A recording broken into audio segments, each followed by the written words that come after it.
Assalamu alaikum, everyone. I hope you are doing well. Today is Sunday, May 32nd, and today we will be going over the latest happenings in the market.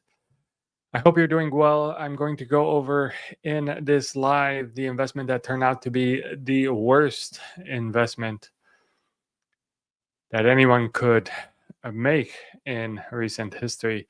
So, what is that investment? We'll talk about that in a second.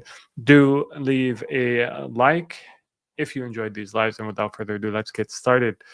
The market today was slightly up, depending on the indice that your favorite indice that you like to look at. But what is remarkable is that 4 out of 5 S&P companies were down actually. What lifted the indexes were the mega cap technology stocks, basically.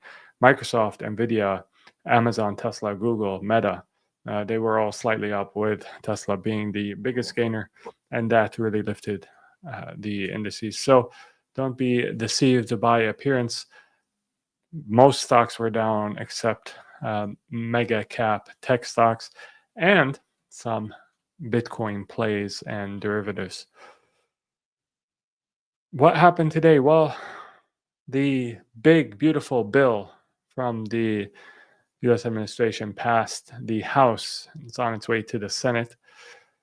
It has many provisions in it, including locking in and expanding the 2017 Trump tax cuts, expanded inflation adjusted child tax credit, enhanced standard deduction, so lowering people's taxes, doubling the estate tax exemption for family farms, no tax on tips. By the way, side note, my barber offered me a $1 haircut if I gave him a $50 tip.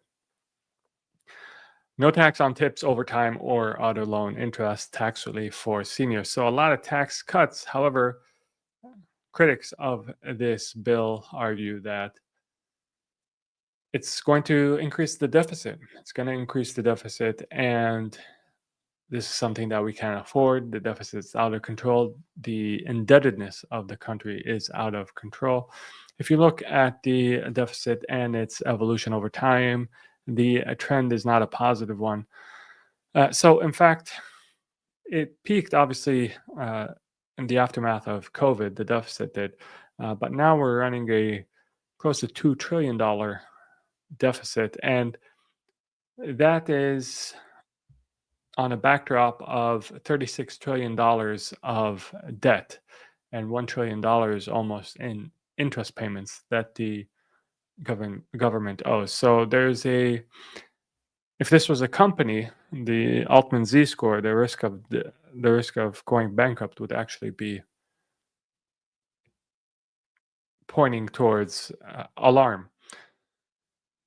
So this has the markets nervous, and it has bonds in the United States crashing, and yields have been going up. You can see here the trend is up, but today there was a pullback on the 10-year. We're at just above 4.5, and that is basically the separating line, the separating level between bond yields having a minimal impact on equity returns and bond yields being an issue for rate sensitive and low quality stocks and equities. If it goes above 5, then hold on to your hats. Equities are probably going to do very poorly. But at the 4.5 level, it's still acceptable for equity markets, although it is raising eyebrows and causing nervousness in the market. And you can see that manifest in the high levels of volatility that we're seeing.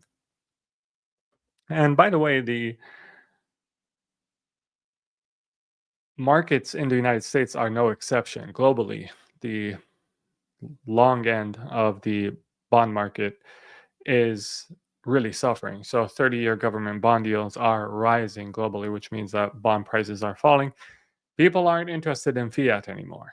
People have cracked the code, they've understood the game, and they understand that these governments are running unsustainable deficits and have insurmountable debt burdens and are planning to print like crazy. Not that they haven't been, but they plan to continue and accelerate fiat printing. And so people don't want to lend their money today and get crappy fiat in the future, and increasingly are demanding higher and higher interest rates to do so. They want assets that are going to preserve their purchasing power over time. And so bond markets globally are tanking. Real assets, scarce assets, are set to benefit from this. Now, the worst investment that you could make is an investment in bonds. Now, from a halal-conscious perspective, that corresponds nicely with the restrictions in our religion, which prevent us from investing in interest-bearing instruments. But it turns out that even from a financial perspective, this is a very good idea, because if you look at between 1928 and 2024, the time it took to double your money in 3-month treasury bills was 21.8 years. Using 10-year treasury bonds, that time was 16 years, whereas with the S&P 500, that time was only 7.2 years. So really the worst investment you can make, and I understand that they teach, I wonder if they still teach it, but they teach 60-40, 60 equities, 40% of your portfolio in bonds. That portfolio is dead. That portfolio has proven to be not a good allocation. Following a portfolio like that would leave so much money on the table.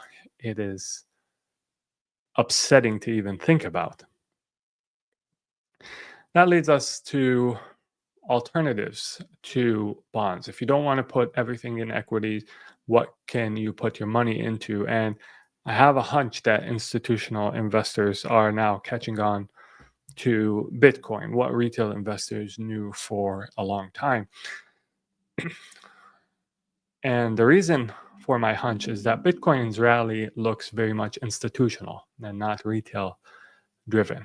The reason for that is if you look at the Google trends and you look at the last time Bitcoin peaked at 70K, that corresponded with a peak in searches for the term Bitcoin. However, this time around, we've peaked above 110,000, and yet Google searches for Bitcoin have been relatively flat.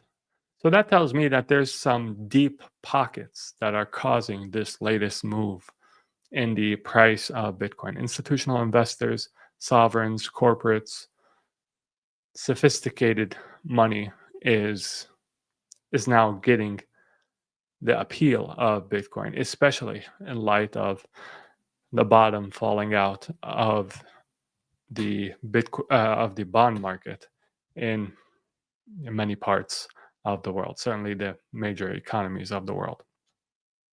Now, if we go to the stock to flow, or actually income to flow model for the price prediction of Bitcoin, this is something that I used to go to often on lives we haven't visited in a while. This is showing the prices on May 16th. We're actually hit 112 today multiple times.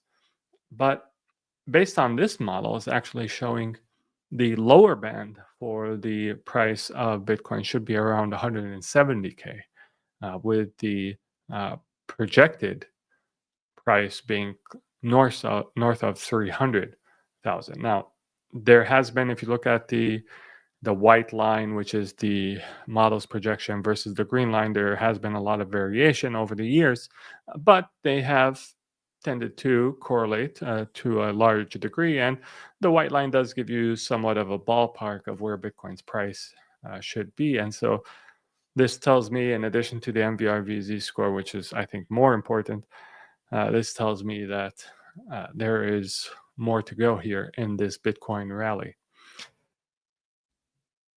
Today's all-time high reminds me of the two pizzas that were bought 15 years ago.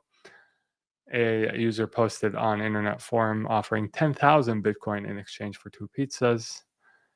A user accepted and ordered the food, and Bitcoin was used as money for the first time in history. Today, those 10,000 Bitcoin would be worth $1.1 billion.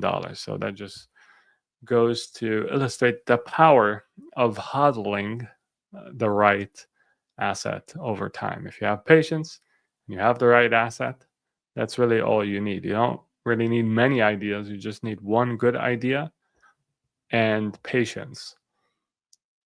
And you can become very, very wealthy just by doing that. No charts needed. So with that being said, let's go to questions very quickly. Dr. Khalid, Assalamu alaikum. Wa alaikum salam. Hope you are doing well. What do you think about the future of clean energy in general and solar specifically? Now, I know why you're asking that because M-Phase got absolutely clobbered today. It's down like 20%. Alhamdulillah, we sold it a long time ago. But it's down close to 20%, and basically all solar companies based in the United States were down big today. That being said, I think that probably now is a good time to think seriously about making a counter move and seeing if there are bargains in the space that are worth picking up. So the future of energy production in the world is solar. By far. It's not going to be even close. And the question that needs to be answered is, how fast will this transition happen? And also, what are the margins that solar producers can command? What I know for sure, what is clearly a secular trend, is that demand for energy is insatiable.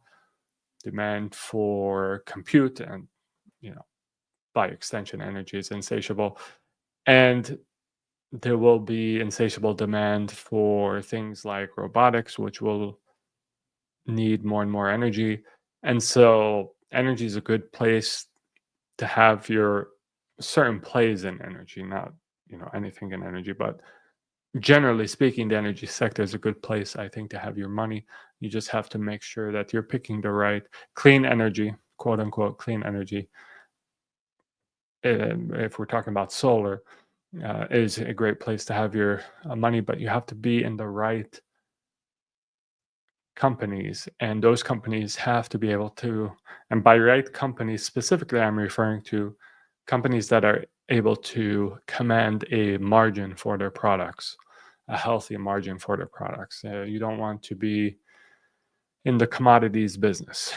You want to have a company that, with a product that is differentiated, can command high profit margins, has a moat hopefully around its tech. That type of company in the solar space, for example, will do very well. Salam Zeki, nice to see you. Khalid Nasser, Assalamu alaikum. What do you think about Canaan in Bitcoin mining stock? Seems there is huge potential for upwards. Their recent earnings were, they basically just broke positive profitability on their gross margin, not on their bottom line, but on their gross margin. That being said, which is not great in terms of profitability. We were just talking about it. I like to be in businesses where it's easy to make money, not hard to make money. If you're just barely breaking even on your gross profit, this is a very hard business to make money in. That being said, the valuation is very depressed right now. the way that Canaan and companies like it go parabolic for a very short period of time is if Bitcoin goes parabolic very quickly. And so you saw that in December. If you look at that stock, it shot up. So it shot up to over $3. Right now, it's under $1. So I think there's a possibility of huge gain there if Bitcoin does its thing, because this is a company that holds Bitcoin on its balance sheet. And I think their Bitcoin stash, if I'm not mistaken, is close to a third, if not half, of their market cap. So in that scenario, it could do very well. You just have to understand what you're owning. Salam, what do you think about ASML Holdings? I haven't reviewed it recently. Maybe I will. Do you think that pharma stocks, hey Salam Ahsan, let's see. Do you think that pharma stocks like Hims, LifeMD, or Eli Lilly will get affected by Trump's pharmacy exec order to reduce the cost? Actually, I think these companies may benefit from such an order because basically they're best poised to survive. And all of the other companies that were overcharging for the medicines and relying on that, may find it hard to survive and may lose market share to people like Hims and LifeMD. All right, guys, I hope you found this useful. Leave a like if you did. Very exciting times coming ahead. I think we're positioned correctly here. Become a PIF member if you haven't already. And until next time, make sure to take care of yourself. Assalamu alaikum, and peace be upon you all.